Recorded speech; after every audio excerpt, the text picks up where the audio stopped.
샬롬 성도 여러분, 7월 품성 유용성 함께 공부해 보도록 하겠습니다. 유용성의 정의입니다. 내가 섬기는 사람의 뜻에 따라 내 일정과 우선순위를 양보하는 것이다. 조금 생소하시죠? 유용성은 내가 섬기는 그분, 그 사람의 뜻에 따라서 내 일정과 우선순위를 양보하는 것이 유용성입니다. 자, 유용성의 반대 의미는 자기중심. 유용성은 내가 섬기는 그분, 주님입니다. 그 주님께 내 모든 시간, 내 삶, 나의 중요한 것, 거기 맞추는. 반대 의미는 자기중심. 자, 빌립보서 2장 20절 21절 이는 뜻을 같이하여 너희 사정을 진실이 생각할 자가 이 밖에 내게 없습니다. 그들이 다 자기 일을 구하고 그리스도 예수의 일을 구하지 아니하되. 아멘. 그래서 이 유용성의 그리스도의 명령은 섬기는 자가 되라. 어떻게 하면 잘 섬길까를 나 중심이 아니라 상대방 중심으로 살피는 것입니다. 예수님께서 제자들을 부르셨죠. 여기에 쓰인 헬라어 동사 아쿨루데오라는 헬라어가 있습니다. 동행하다, 제자로서 따르다 이런 뜻이에요. 예수님은 염려와 주변 일로 방해받지 말라고 가르치십니다. 예수님을 섬기려면 희생이 동반될 것을 말씀하십니다. 그래서 마태복음 16장 24절에 누구든지 나를 따라오려거든 자기를 부인하고 자기 십자가를 지고 나를 따를 것이니라 그러셨죠.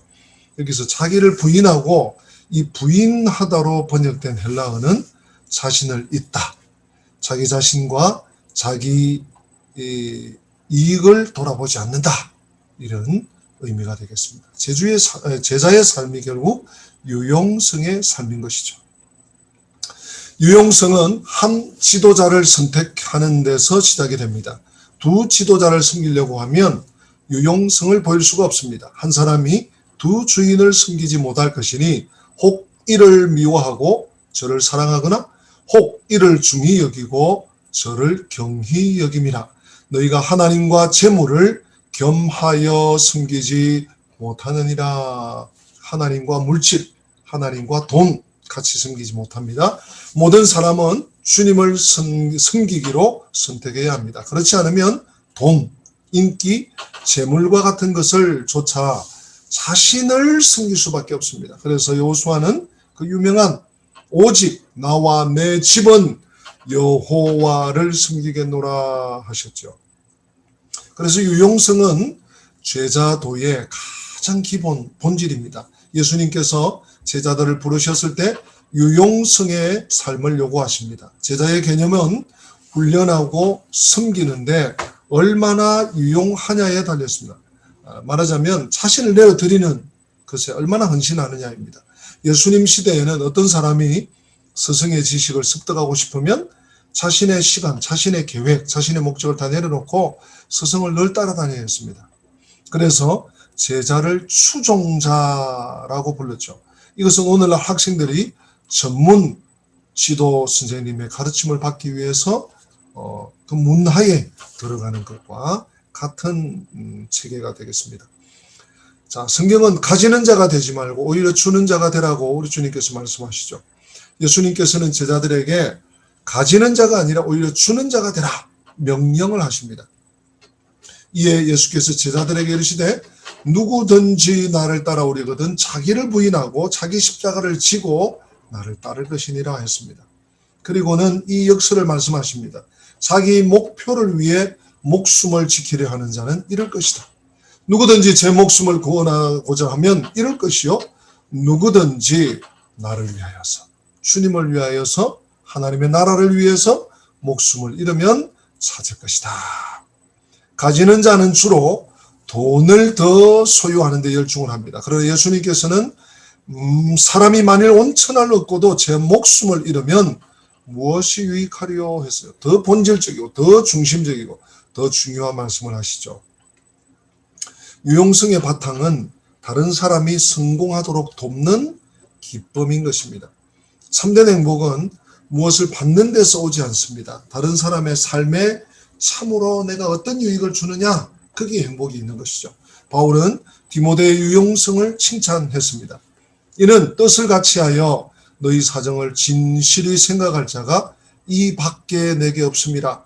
그들이 다 자기 일을 추구하고 그리스도 예수의 일을 구하지 아니하되 디모데의 연단을 너희가 안 하니 자식이 아버지에게 함같이 나와 함께 복음을 위하여 수고하였느니라. 네. 예수님께서는 유용성의 최고 모범이십니다. 예수님께서는 궁핍한 사람들 가운데 사시면서 이른 아침부터 밤늦게까지 그들을 줄곧 섬기셨습니다. 또한 우리가 생명을 얻게 하시려고, 우리에게 생명을 주시려고 자기의 생명을 내려놓으시고 지금은 하나님 우편에서 우리를 위해 친히 간구하고 계시죠. 자, 그러면 오늘 가장 중요한 부분이 되겠습니다. 어떻게 유용성을 기르느냐? 네 가지를 살펴봅니다. 첫째, 자기 자신의 즐거움을 추구하지 않는 것에서부터 유용성을 기를 수 있습니다. 세상의 즐거움은 시간과 기력과 자산을 낭비합니다. 잠언은 내 힘을 여자들에게 쓰지 말며 왕들을 멸망시키는 일을 하지 말지어다 그랬어요. 두 번째, 어떻게 유용성을 기르는가? 자기 성취를 위해 큰 일을 추구하지 않는다. 예레미야 45장 5절에 네가 너를 위하여 큰 일을 찾느냐? 그것을 찾지 말라. 자신의 성취를 추구하면 우리가 섬기는 내가 섬기려고 하는 그분의 목표를 이루는 데 집중하지 못하고 남을 이용해서 오히려 자신의 목적, 자신의 목표를 이루려고 하게 된다는 것입니다. 자기 성취를 위해 큰 일을 추구하지 않는다. 세 번째는 잘 보세요. 자기 필요를 해결하는 데 효율을 높인다. 2번과 3번이 상충되는 것 같은데 그게 아닙니다. 우리가 생활을 이렇게 체계화, 단순화하면 그만큼 나를 위해 사용하는 시간이 줄어들게 되는 것입니다. 그래서 내가 섬겨야 되는 사람, 섬겨야 되는 분을 돕는 일에, 스포트할 수 있는 일에 시간과 힘과 자원을 쓸 수 있습니다. 그래서 바울은 또한 모든 것을 해로 여김은 내 주 그리스도 예수를 아는 지식이 가장 고상하기 때문이라 내가 그를 위하여 모든 것을 잃어버리고 배설물로 여김은 그리스도를 얻고자 함이니 했습니다. 자, 마지막 네 번째 중요합니다. 어떻게 유용성을 기르는가? 내가 섬기는 분의 우선순위를 내가 알아두는 것입니다. 유용성은 언제 요구가 있겠고 어느 요구가 우선인지를 아는 것에서부터 출발합니다. 우리가 임의로 우선순위를 결정하려고 하면 불필요한 희생을 자초하게 됩니다. 순종이 제사, 즉 희생보다 낫다 그랬죠. 자, 오늘 이제 마지막으로 자기 점검. 내가 얼마나 유용성에 지금 헌신하고 있는가? 남을 섬기는데 얼마나 내가 유용하게 사용되고 있나 봅시다. 돈보다 하나님을 섬기기로 내가 선택하고 있는가? 돈에 내가 더 방점을 찍는가? 아니면 하나님인가? 가지는 자보다 주는 자가 되기로 나는 작정하고 있는가? 나 자신의 안일이나 내 자신의 유익이 아니라 다른 사람의 성공을 위해서 일하는가? 나의 최소한의 책임을 나는 계속 유지하고 감당하고 있는가? 혹시 나는 섬기는 삶에 방해가 되는 즐거움을 즐기고 있는가? 거부하는가? 하나님의 나라와 의를 높이기 위해 나의 야심을 우리는 버리고 있는가? 이 6가지 이 점검사항 유용하다고 생각합니다. 여러분들에게 나누어 드린 페이퍼로 순간순간 때마다 점검해 보시기 바랍니다. 그 배가 비어 있어서 유용했기에 주님께서 오셔서 사람들에게 어떻게 생명을 찾는지를 가르치실 때 바로 사용되었다. 생각나는 분이 있으세요? 여러분 누가복음 5장을 한번 찾아보세요. 거기 나오면 어부 한 사람이 나옵니다. 자신의 배를 등대해서 예수님께서 이 해변가에 모여든 수많은 사람들에게 말씀을 가르칠 수 있도록 자신의 비어있는 배를 제공했어요.